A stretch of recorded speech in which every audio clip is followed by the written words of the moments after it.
I need to feel your energy today from start to finish. Come on, let's go. Let's crank this thing up. It get real ferocious, I'm trying to tell you. Turn me up all day. From the locker room to the broadcast booth, breaking news and the truth behind every take from a real NFL insider and television analyst. Now get ready for the NFL show where the conversation gets real and the fans get a voice. It's time for the Lake Lewis Jr. Show here on ESPN Radio. And that's football.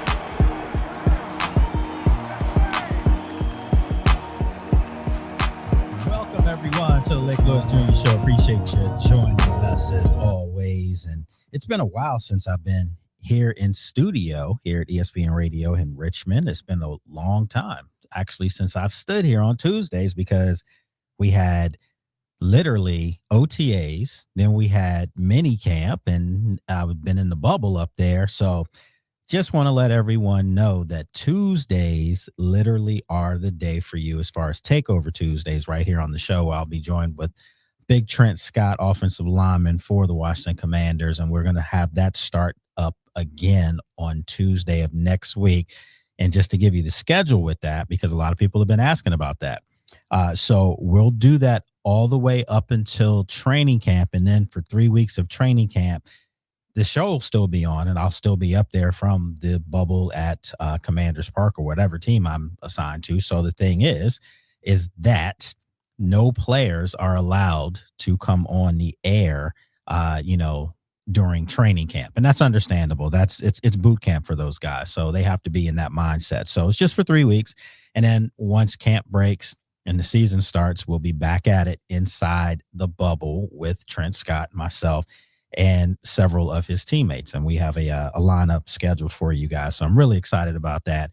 But more importantly, I'm excited to be back here in studio because I get a chance to see my guy right here, Alan Sandage. What's going on, Big Al? What's going on, Lake?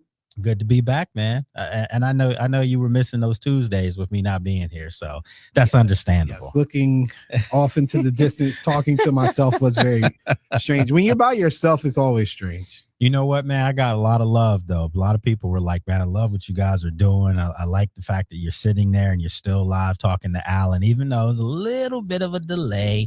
It was good. This was good stuff. So we've got a busy one for you today, folks. All you have to do if you want to chime in with us is you can give us a call at 804-327-0888. You can also email us, and you can also text us to that phone number at the same time. So once again, 804-327-0888. Some of the things that are going on in the world of sports that I think are going to impact our conversation today is obviously there was a big monster trade going on, that happened with the Greek Freak. Giannis is on the move, and he's going to end up in South Beach. He's going to take his talents to South Beach. And it wasn't anything of a surprise. I think a lot of people saw that trade coming. But with that said, we're not going to talk about that. We're not going to talk about the NBA at all, even though the draft is tonight. Washington Wizards, my hometown. You better take DeBonsa. You better take them. So okay, obvious. You never know. I don't know with those guys, so we'll see. But we're not going to talk basketball. But what I thought we could do today to have some fun is I want to talk about two things. First thing is we're going to break down the 4 players for the Washington Commanders that have to have success this season in order for this team to get to where they're trying to get to, and that's the Super Bowl. Okay, so we're going to talk about those 4 guys, and then we'll follow that up with some NFL news. Obviously, the big news of the day is Sorsby, is not going to be in the NFL. So the question is, since he tried to get into the NFL, can he go back to college? So we'll talk about that. I don't like any of the whole scenario with this guy, so we'll talk about that as well. But because of that, I do want to talk about some trades in the NFL, okay, because of what's going on in the NBA. I want to talk about what do you think are the greatest trades in the history of the NFL? And there's a couple that are going to jump right off the charts. I mean, clearly we're going to have to talk about Herschel Walker because they literally pulled the U-Haul truck up, for this guy back in the day when they traded him from the from the Vikings to the Cowboys. So we'll talk about that. But before we do that, let's get into, I got to shout out someone. I told him I was going to shout him out a couple weeks ago. So, Alan, your boy is back in the gym. I lost all the weight, but now I got to make sure everything's toned and tight. Yeah, you got to tone it up. Yeah, exactly. So I hate working out. Janine, she's listening. I'm sure she's probably laughing because she knows I hate working out. I hate it. I hated it in college. I hate it now. Okay. Yeah, in college, it's a chore. Yeah, it was. And that's why I hate it now, because I remember that chore.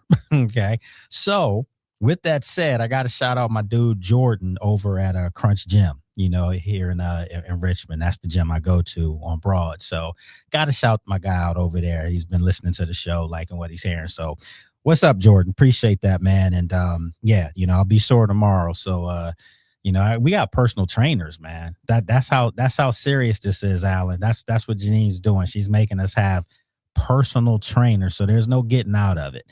And yesterday I felt like my arms were about to fall off. So that's right up your alley. Yeah, I need to get into the gym too, even though I've been doing the game day men's health thing. I've lost a lot of weight. I know people didn't tune in for that. But as a former athlete and getting into the 40-year-old range, I can tell you gotta use a little bit of muscle, man. You gotta lift something. You got to. Especially for former athletes, which keeping it NFL, I'm always impressed with how guys like Joe Staley, I think Joe Thomas was another one. They can be these big offensive linemen and then tone up and get into some really good shape. Laramie Tunsil, man. Yeah, Laramie Tunsil's a big guy, but you can tell he probably wasn't as massive when he was growing up. He probably added that on because of his height and stuff. Somebody was like, you make a really good left tackle rather than a good defensive tackle, and that's where he went with. But he's got if you look at Laramie's body, he's kind of got a small midsection, that's what I'm saying. You can tell he's chiseled. He wasn't like a chunky guy. So that's what these guys are doing now. So let's get right into it, Alan. Let's talk about 4 commanders that we are going to agree on together today that have to have success in order for this football team to get to where they're trying to go. And we all know where they're trying to go. They're trying to get to the Super Bowl. They're trying to rebound from last year's disastrous season, injury-riddled season, and get back to where they were in 2024, where they were in the NFC Championship game where they lost to the Eagles, and they were way ahead of schedule. Well, now the schedule is where they should be right now in year 3. It's got to happen for these guys. And I'm going to talk about 4 guys that I feel like automatically have to have big seasons in order for them to get to where they're trying to go. I think it's obvious 2 of them are on the list. So do we really need to talk about? Yeah, I mean, Jaden go ahead Daniels, and say Terry it. McLaurin? Because it's the Jaden Daniels thing is twofold. It's not just for the Commanders, but it's also for Jaden Daniels, right? You can't have 2 stinkers, and the contract is going to come up at some point. Yeah. Your value takes a hit if you have consecutive stinkers. Look at what CJ Stroud had to kind of work with because he had back-to-back stinkers, and then in his case, it was really bad in the playoffs. But do you think Jaden had a stinker of a season last year, or he just had an injury-riddled season? Injury-riddled, stinker, it doesn't matter. When they look at these contracts, they're going to look at your durability, availability, and then your stats. And having an injury-prone season and not having stats with it, even when he played, it didn't look that great. So if they really wanted to get into the minutia of what it takes to have a good contract, I don't think he did himself any justice last year. And you don't have to raise any alarms. This is just the transition, right? You're going to have a slump somewhere. Even the greatest rookie quarterbacks follow up with some kind of a stinker at some point. But it's to right the ship would do him more good because then you really can see what his trajectory is. Yeah, and the best availability or best ability is availability, and that's something that they definitely need from him if they're going to try to get back there. And the same can be said for Terry. Terry, had the soft tissue injury last year and, missed some time. And then obviously, there was the holdout, through camp. And so obviously when he's on the field, when Jaden's on the field and they can play a bunch of games together, they're a deadly duo. And this team needs those guys to be on the field. I would say clearly Jaden's one where you need him first and foremost. And then I'd follow up and say Terry second. You have to have that guy on the field this year. Yeah, no, you got to have Terry on the field, and you got to have Terry for Jaden. It is a mutually beneficial partnership for both of them to be on the field and healthy at the same time, because as we know, one's not as successful without the other. I Yeah. think Terry McLaurin's best year was when Jaden Daniels was a rookie. In my mind, at least he looked the best. He looked the most explosive. You really got to see his big playability. He found the end zone often, and then vice versa. When Jaden wasn't around, or when Terry was slow to get back into the mix. Yeah. And Jaden started slow, right? That's your wide receiver one is your safety blanket. That's your guy, right? Like Well, you need him. also Terry's got to return the favor because Jaden got Terry paid. Let's call it like it is. The 1 year Jaden was there after 2024, Terry's like, look, I got to get paid because I balled out and I never had this kind of quarterback. So he got paid. Well, now Terry's got to return the favor and get Jaden paid when his time comes up, which is going to be like in the next year or two, so it's time, so it's time for those guys to get it done. Naturally, this conversation is going to probably center on two guys now that it could be all over the board. We could have varying opinions on this, but it's the next two guys to me that I'm interested and curious to see what we can come up with and formulate here, because these two guys, because Terry and Jaden are going to do their thing.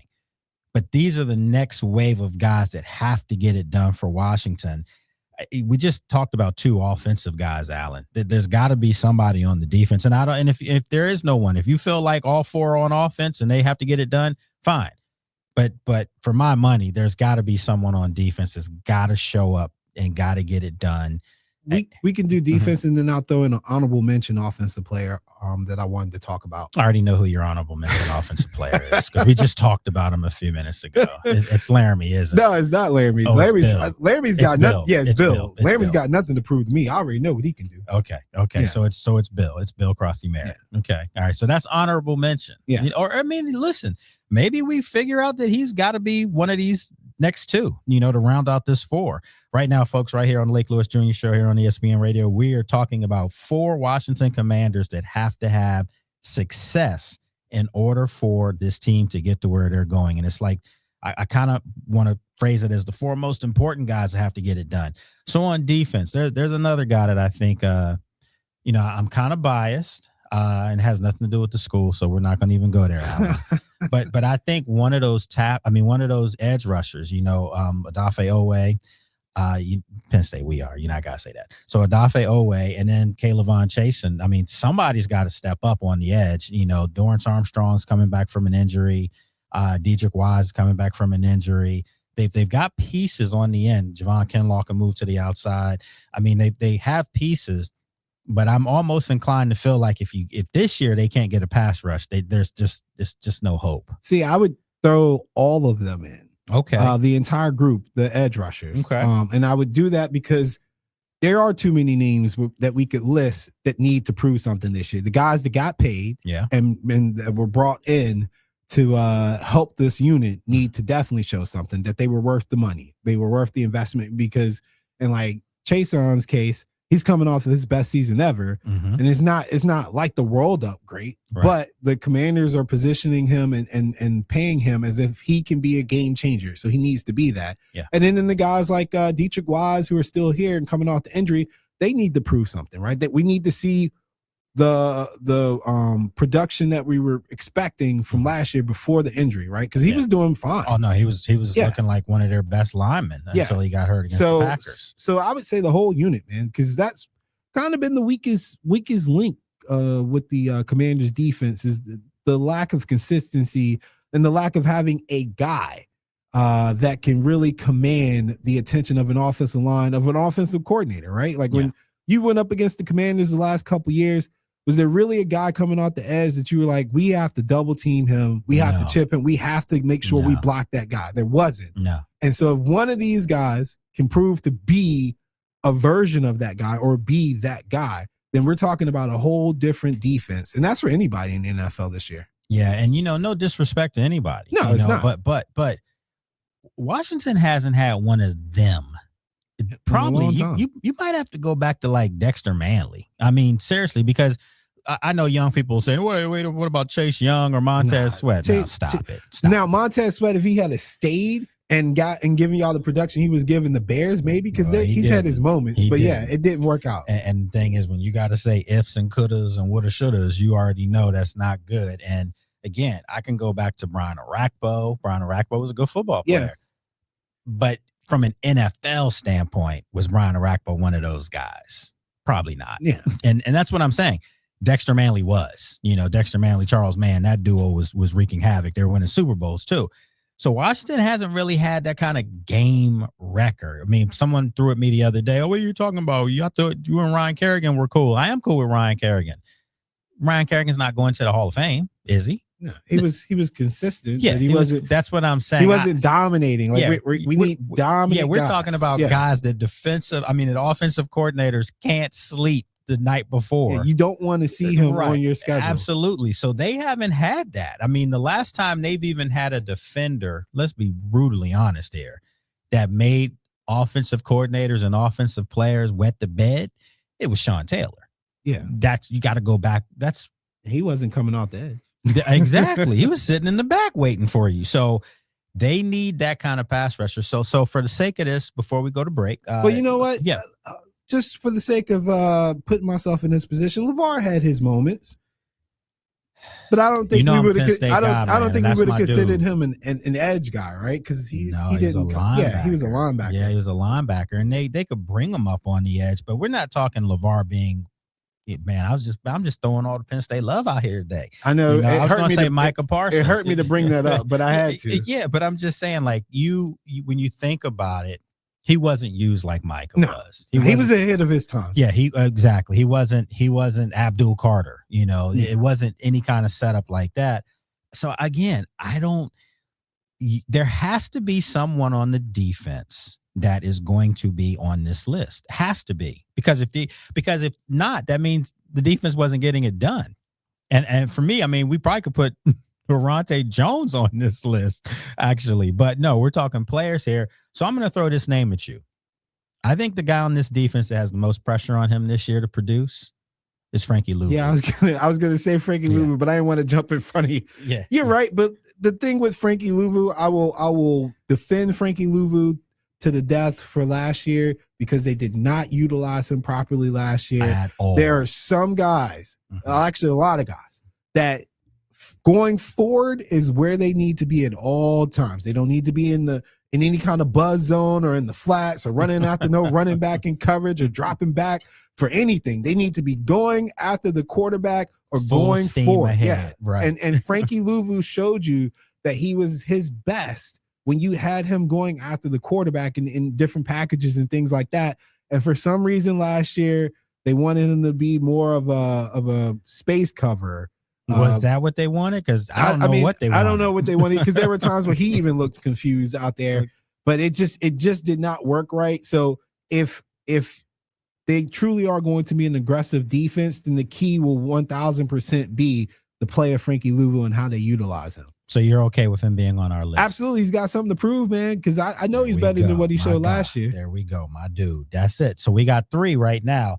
We're going to take a break. And when we come back, we'll get our final player from the Washington Commanders. We're talking about 4 players right now that have to have big seasons for the Commanders to take the next step and get back to where they were in 2024, if not go further and get to a Super Bowl.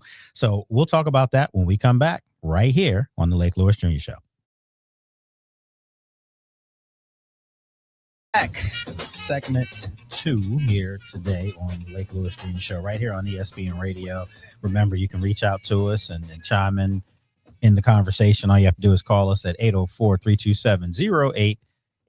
Alan and myself right now breaking down 4 Washington Commanders that we feel like have to have exceptional seasons this year coming up for 2026. If the Commanders are going to get back to where they're trying to go, and that's to get back to a conference championship game, which they were at in 2024, or even perhaps a Super Bowl. And right now, we already broke down the 3 guys that are leading the charge, so to speak, and it's Jaden Daniels, number 1, Terry McLaurin, number 2, Frankie Louvu, number 3, and now we have to come up with that 4th player. And Alan, I hope, well, I can see you over in the booth right now. I need you sitting, make sure you're seated and your feet are very well planted, because the 4th person for me, it's going to shock a lot of people. If you're listening to us right now and you're in your car, grip that wheel, make sure. That's probably the person I'm looking at right now. Yeah. And for me, I can't give you the actual name of one because it's 2 who are battling for it. For me, it's the kicker spot. The kickers. Yeah, man, it's the kicker spot because this team has had trouble with their kickers for a long time. The only good thing about Washington and special teams over the past 10 years has been Tress Way, and he's your punter, okay? But they need a kicker to emerge here between Drew Stevens, a rookie from Iowa, and he's got a big-time leg, and then, of course, Jake Moody. So one of these guys has to emerge, and they're really doing a good job as far as what we've seen so far in OTAs and minicamp. They're pushing each other, and you need that because just look at it this way, how the kicking game has changed in the NFL over the past 3 seasons or so. You've got these guys with these monster legs. You look at the dude Aubrey and Dallas, and you think about how the Cowboys don't necessarily, when they get to the 35 or even 40-yard line, it's not like, oh, shoot, do we gamble and go for it or do we punt? No, you bring your kicker out.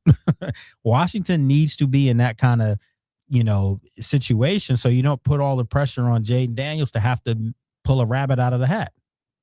Yeah, I am on the record of being like the most anti-kicker ever until you need a kicker, and then I'm griping about it. So I feel like if I tore this down, I would be saying by week 3, dang man, they really should have invested in the kicker better. So, I'm anti Moody. So you already know where I stand on that. I already know. But I was actually gonna say the tight end group, and that's not bad. It's twofold, and I'm not copping out because of the group, but again, we got so many guys that you could name that just need to prove that they're worth the investment and worth the time or even the risk, because there are some guys that the Commanders have taken a chance on to be bigger role players than what they've been in years past. And so with the tight ends, I'm thinking Ben Stennett, and Chig, right? Yes. You've told me that you're going to run the ball more, which means you're going to need the block, which means the tight ends are going to come into play. I can only imagine in today's modern NFL where everybody's using 12 personnel that we're going to see some of that. And you might see 13 with Washington. And if we do see 12 and 13, which you do see McVay go to from time to time, guess what? It doesn't stop them from passing the ball. It doesn't stop them from running their offense. So if we're going to continue to pass the ball and run our offense with these extra tight ends, then I need to see them be productive pass catching tight ends and productive blockers. My personal opinion last year, they tried to get away from blocking tight ends. It just was not working out. And there was a lot of missed blocks that the linemen took blame on that I feel like should have been blamed on those tight ends.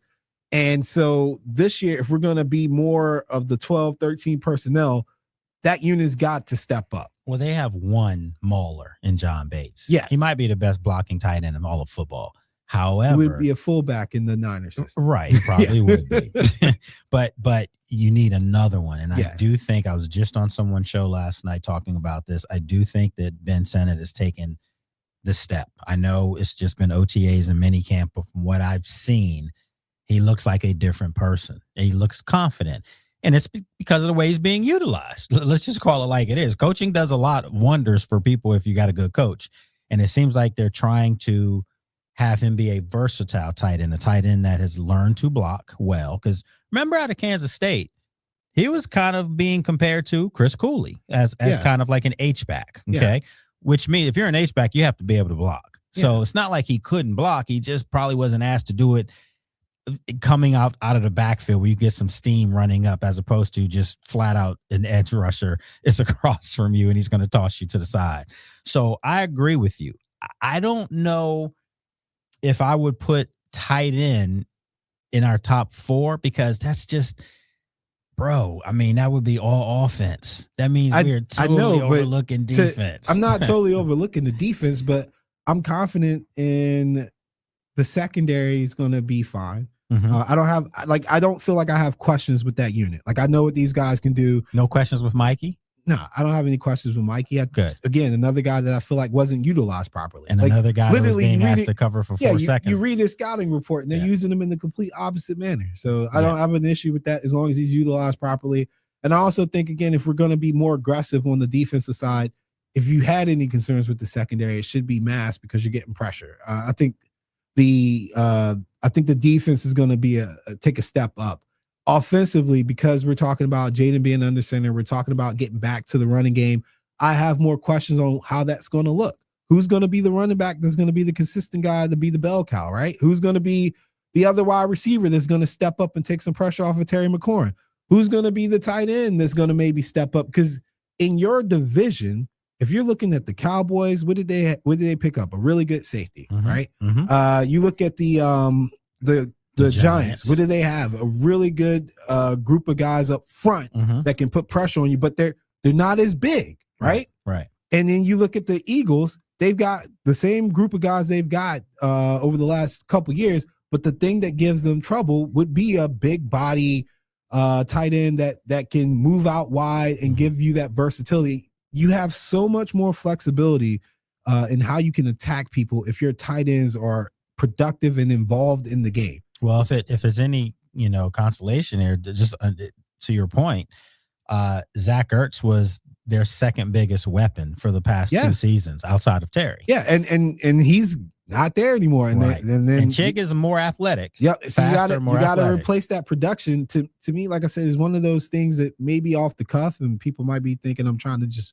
make it up. But your quarterback showed you he's comfortable with the tight end as well as the wide receiver. He's going to look for his tight end. So if I'm the coach and I'm that unit, I'm gonna tell him right now, like, you got some big shoes to fill production wise. So for the sake of your argument here, your point, I'm okay putting Chig at 4 over a kicker. Yeah, no, I think the kicking's not going to come into factor until like 6 if we were extending. But I think I'm getting ready to stump you with this though. So at 4, you can have Chig, or you could have Bill. Then I'm going to go with Chig because I think the committee of the running backs, you can get enough out of those guys. And if Bill's not your true bell cow with was it Rashad White? Rashad White. Yeah, I think you got what you got in him, and he's versatile. And then I'm really looking to see your guy from Penn State. I think he's going to move powers. I think he's going to be a lot better than people expect, and it just won't be flashy, right? Yeah. It'll be a grind. It won't be the highlights, home runs, as they call them, when Saquon gets out. Well, K-Tron's got to work on his hands. I will say that, because he had some tough ones. Put the ball in his belly, man. Let him cook. Yeah, because he that's something clearly he was never asked to do at Penn State, was catch the ball out the backfield. So he's got to work on that aspect of his game. But yeah, so this list would be Jaden Daniels, Terry McLaurin, Frankie Louvu, and Chig Okonkwo. Yeah. If you put I'm totally satisfied with that. If they want to add it, or if people want to add in a defender, I say Daron Payne then, because Johnny Newton gonna be on his. What? Oh yeah, Johnny Newton's gonna be pushing him on one this year. He's gonna be pushing him for sure. So I'm okay with that list. I think I can happily live with that list.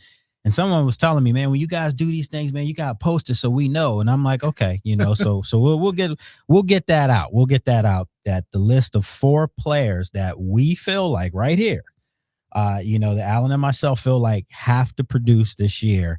And we're not saying that they didn't produce ever. We're just saying that for the success of the Commanders, these guys really need to be at the forefront. And it's Jaden Daniels, Terry McLaurin, Frankie Louvu at linebacker, and then Chig Okonkwo, the new tight end that they brought in from the Tennessee Titans via free agency. So we'll take a break. And when we come back, we're going to move along here. Rapid fire stuff coming up. We've got obviously tonight in the NBA, the draft is tonight. There was a big monster blockbuster trade yesterday with Giannis. The Greek Freak was on the move from Milwaukee to Miami. So I thought we'll talk about NFL trades, some of the biggest ones in the history of the league. We'll talk about that when we come back. You're listening to the Lake Lewis Jr. Show right here on ESPN Radio. Get to our next segment here that we want to talk about. I wanted to get your thoughts, Alan, because I keep seeing this kid, Caleb Wilson from Carolina, and I didn't get a chance. I'm NFL. I don't watch. Are you much. about to say you didn't get a chance to watch him? I didn't see a whole lot, but you what I hear did something see, funny? This guy could be the steal of this draft, could he not? He could, because we forgot about him. And I say we because he's not being talked about because of the hand injury and whatnot. Right. The irony is, I too would have never seen him play in person, But during the ACC championship, it just so happened Mm-hmm. that Carolina was playing Georgetown. Right. And I was driving back that Sunday, and I said, well, that's on the way. I'll just see if they'll let me come in. And my guy Bubba, we always joke, Bubba needs a loan, or Bubba needs a bonus is what we say. But Bubba looked out for me, got me a credential, and I got to see it in person, and I was highly impressed with him. And actually sad when he got hurt and he had to sit out for the tournament, because I'm telling you, he would have turned some heads. He would have turned some heads. Well, not Georgetown, it was Duke. It was Georgetown. The weekend of the ACC championship. You're right. You're exactly right. So I mean, the guy's got length, man, and He's got length. He's got pretty decent handles. He's willing to play defense, and he actually has a pretty consistent. And they're comparing him to Jermaine O'Neal. Yeah, I don't know about all that. Yeah, but not going Jermaine. He's a great player, but I think this guy's got way more athletic upside. Okay, nice, not bad at all. All right, so let's keep it moving, folks. You know, we mix it up every now and then. So this is where we're gonna have some fun here, and you don't have to be a Commanders fan. This is NFL knowledge, folks. You know, I try to make sure when you leave this program, you've learned something. You know, as my father used to say, I'm gonna learn you something. Okay. So now I want to go over some of the greatest trades in the history of the NFL. And the reason why is because obviously with the NBA draft tonight, there were some big monster trades that have been happening, and there'll probably be a couple more leading up to the draft in a couple hours. So with that said, I think it's obvious that the number one person that, as far as a trade that you have to bring up immediately, is Herschel Walker, because that was the biggest trade in the history of the NFL as far as the amount of players. Some of the biggest trades in the history of sports. Yes. Yeah, because of the amount of players that were traded. And before we even break that down and get into that, who do you feel like actually got the better end of that deal? The team that has a legacy built on that, and that would be the Dallas Cowboys. But did Herschel really do much with the Cowboys when you think about it? I mean, the numbers, yes, of course, and he was a great player, but they didn't win anything with him. No, so it's so Herschel went to the Vikings, and the Cowboys ended up getting, at some point, they ended up getting Emmett and Troy, and I think a couple other guys. Right. But when you look at this trade, it's very reminiscent of something like Presti would have did with OKC, because his long-term plan, like from the PG trade, basically, landed him like SGA and Chet and some other crazy and lineage. Williams and all these guys. Like he's built a champion. He built a dynastic team off of those trades. You build a dynastic team, or in this case, that was a dynasty off of a trade. Man, you've done something. Unfortunately, the same thing that you love is also what you hate. It kind of gave Jerry this inflated ego and probably kept him from being even greater than he could be, because in Jerry's mind in 2026, he's still got that 1989 magic. So it's not the same, unfortunately. Nah. And if you think about it, you know, the Cowboys received 8 picks from the Vikings, also 2 first-round picks, 3 second-round picks, and a 3rd-round selection. I mean, that's a haul, man. That's a haul. The capital resulted in Emmitt Smith, defensive tackle Russell Maryland, and safety Darren Woodson, all key foundational contributors. Dallas won out on that. 3 Super Bowls off that, and man. Minnesota didn't do much with Herschel. Man, I'd trade Ayuk right now if you could tell me I get a Super Bowl off that guy. Get him out of here. I think most people would make that. You give me 3 Super Bowls, I'll give you McCaffrey, Bosa, and anybody else you want. You want my coach? I'll get him too. So I bought this scenario up to a friend of mine a couple of days back. I was like, I knew I wanted to think about, you know, doing this, because I knew the NBA was going to be front and center tonight in everyone's mind. So we got to pull it back. He mentioned John Elway, you know, so the pre-draft trades. I know people like to talk about that, but I don't put them in the same as the in-season trades. Thank you. Yeah, I just because those guys haven't touched the field, so you don't know what you're getting. What you're getting at all. If John Elway gets traded after the drive or something like that, totally different scenario, right? Because you've seen his greatness, you've seen what he has. Yeah. When he's incoming rookie, like, we don't know. They could flame out. They could be great. We don't know. It's not the same kind of. It's not the same kind of like risk. So it's not like, you know, when you think about it, it's like the Colts relinquished his rights. So it's not like they traded him to the Broncos. I mean, because he never played for him and he wasn't going to play for him. That's why they moved him. Joe Montana got traded out there, his Super Bowls. That's different, right? Well, he's on my list. Yeah. Joe Montana being traded from the 49ers to the Chiefs, who, by the way, they were actually pretty good because they picked up Marcus Allen as well, the Chiefs. They just couldn't get over the hump in the playoffs, but they still were a good football team. Didn't have Bill Walsh and George. Exactly. They didn't have some of those guys, and Steve Young was on the other side. Didn't have Jerry Rice either. Yeah, exactly. So another trade that I think kind of goes under the radar a little bit. People don't even remember him in Atlanta, and that's Brett Favre. You're right about that. And the funny thing about Brett Favre is because imagine I was 7 in 1992. Right. I don't even think he lasted a year in Atlanta, did he? About a year? I don't remember him in Atlanta. That's the whole point. I'm a historian and I don't remember him. The only reason I remember is because I got a set of trading cards and I had a Deion Sanders and I had a Brett Favre. And I remember Brett Favre in the black jersey of an Atlanta Falcon. And I remember having a conversation with a friend of mine who's all into NFL history and stuff like that. And even he was like, man, I'm older than you, and I don't remember that. I don't remember. I just remember because of the trading card. Yeah, I don't remember him wearing 4 in Atlanta ever. And he was there. I got the card still to this day. I mean, it's proof. If proof was in the pudding, and they traded him. Clearly they didn't realize what they had. I don't know how they didn't. I'm pretty sure he flashed in practice or something. Something where you're like, damn, this guy's got an arm, man. This guy's got some moxie. Well, they didn't see it. They trade him, away, and the rest is history. And could you imagine the stress having Brett Favre as your quarterback and having a system as safe as the West Coast offense, and all this dude does is take risk? Well, that to be mind blowing. Well, I mean, the thing is that if there ever was a fit too, this is a Southern dude, Mississippi. You know what I'm saying? Like it just fit, for the Falcons at the time, and just didn't work. They didn't want him. Brett Favre, you go to Holmgren, get Andy Reid, and all these other, like, we can go on and on about the guys that he worked with over in Green Bay. Man, that was a blessing. Well, I'm going to tell you the trade that I remember it being massive when it happened. And I know looking back on it, they're like, what did we do? And it was when the Colts traded Marshall Faulk. Yeah, I was going to say the beginning of my hatred for everything that I know about my divisional teams. I hate the Rams because of that Marshall Faulk trade. I hate the Seahawks because of Marshawn Lynch. Yeah, Marshawn Lynch. Yeah.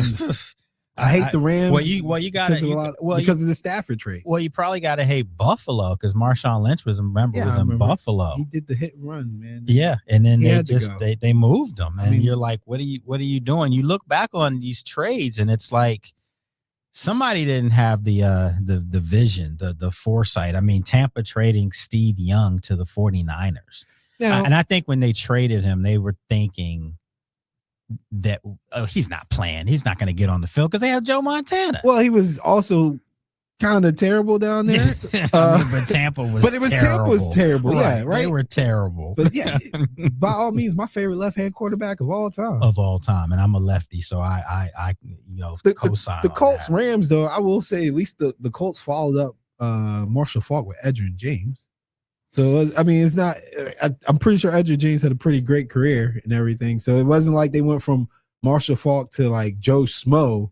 I would say that would be a trade that both teams probably won, although ultimately being part of the greatest show on turf in the Super Bowl, the Rams got the better end of it at the end. Speaking of the Rams, what about trading Eric Dickerson to the Colts? Yeah.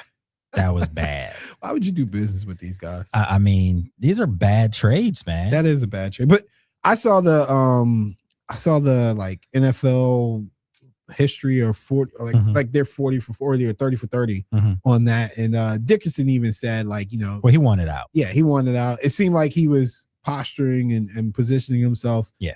He had a bit of an ego too, rightfully so.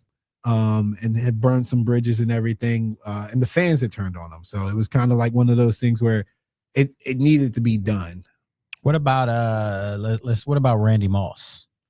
The being Randy traded Moss to thing, New England. It was time. it was time, and for what it was worth, it wasn't like he was a productive Randy Moss, although he still had the talent. So yeah. So I mean that wasn't as mind-boggling because it wasn't like the Vikings Randy Moss production that they were expecting, but obviously he was still really great. I would say the Stafford Goff thing was shocking because Goff had went to a Super Bowl. Yeah, that and shocked both of those teams actually did win too, even though the Lions haven't gotten a Super Bowl, but they got out the doldrums of like losing seasons or perennial losing seasons. They did. I mean, I'm trying to think of any kind of more modern trades that the NFL's too scared to do that stuff, man. Yeah, like even when we look at the Myles Garrett trade, that's still a decent swap. Like nobody really got hustled. There's Jarrett Verse and Myles Garrett. Like they're two highly productive guys. Just one is elite, and the other one is really, really good. And I was surprised about that trade, though. Oh yeah, I mean, I wasn't because you're giving up a young, in the making. Yeah, could be a Myles Garrett in the making. Yeah. As far as the kind of production. I'm surprised that the Rams didn't want to, or not that they didn't want to keep him, but that they couldn't find another way to make that work. I mean, that's exactly. Shout out to Barry for holding his ground. He sure did, and playing chicken, looking them in the eye and being like, "Nope, I'm not doing it. I'm not doing it unless you throw the kid in there." I mean, it was smart. Howie Roseman would have got them both. He not only would he gotten them both, but he would have got a first round pick. I was going to say he would have got a first round pick, and he would have used his first round pick a little bit more wisely than taking Simpson. So what does he have on the rest of the league, man? People do business with that guy. This is the second coming of Howie, because remember Howie was on the outs in Philly. People wanted him out for a while. When you pass on Jetta, you pass on it was somebody else in there too. You taking these receivers that aren't even. But to Howie's defense, man, look, I'm not Howie Roseman, but I can't call a receiver to save my life either. So KC Conception is going to be terrible because I love him to death, and that every receiver I've ever loved, going to be terrible. Every receiver I've ever loved, I've ruined with anointing them as to be good. Well, no, if anything ruins him, it's going to be called the Cleveland Browns. Yeah, so I'm just like, man, I ain't even mad at you, Howie. Although that's a tough pass. Jetta's always been Jetta. I got a trade for you that's kind of under the radar. And it worked out really well for one of these teams. Santana Moss being traded from the Jets. Yeah. And it was Lavernius Cole's trade. I remember that. Yeah. How'd that work out for Washington? It worked out really well for Washington. How'd it work out for the Jets? Nothing ever works out for the Jets. That's what I'm saying. That's one of the more underrated trades. That you can think of. Like Santana Moss is an all-time commander or a Redskin, whatever you want to call it. Who did that was a in-draft trade, right? The Texans and Panthers. They didn't trade a player. That was an in-draft trade. Yeah. I was going to say that was kind of good for their franchise's trajectory, even if CJ Stroud doesn't reach maximum level potential, but having a Stroud and a Will Anderson, being able to pick both of them in the same draft is definitely worth it. What about who do you think got the better of the trade between Kansas City and the Dolphins when they traded Tyreek Hill? I think the Chiefs got the better end of it, honestly. Because they used their picks. Yeah, because they used their picks, and I think McDuffie or somebody came out of that, and then he might end up being back there anyway. Now the Dolphins had a pretty good run when they traded. Was it Minka? And they flipped that pick into Tyreek Hill. Right. Yeah. So I would say that was pretty impressive. Like flipping that into Tyreek Hill. But and that was a modern trade. Yeah, that's a modern trade. But man, we go through this crap with the NFL every year. There's speculations. Jerry Jones' fault. He'll tell us every year they're gonna be movers and shakers or give us hope, and then we don't get anything. We get guys that nobody really wants to talk about. In fairness to Jerry, it would be one of the first times you ever hear me say that about the Cowboys. That trade with Micah. Oh no, it's actually been working out for the Cowboys. I would say a little more because obviously Micah got hurt. Before he got hurt, it looked like that defense was a wrecking ball. Yeah, the value you picked up getting our guy Quinnen is Quinnen Williams. Yeah, is good. He's gonna be special. He's gonna stay special. He's gonna stay consistent too. But that pick also enabled them to go out and get your boy from Ohio State. So get Caleb Downs. Absolutely. That's phenomenal. I think everybody who had at least 2 first-round picks this year did a great job of moving in the draft. Yeah. I mean, it was a lot of willing and dealing. I mean, it is true though. Like you look at the NBA and you look at the trades that are made and things like that. It's not like that. Because the NBA is a player league, man. Like you get unhappy. Oh, they tell you where they want to go. You get unhappy in the NFL and they just kind of look at you puzzled. Like I hate to bring it up. Ayuk wants to be out. He's got to resort to going on social media and acting crazy. Yeah, and he's screaming Commanders, let's go Commanders. And the Niners are looking at him like, brother, that's the last thing they want for you. If we want you to go there, because I don't think they do.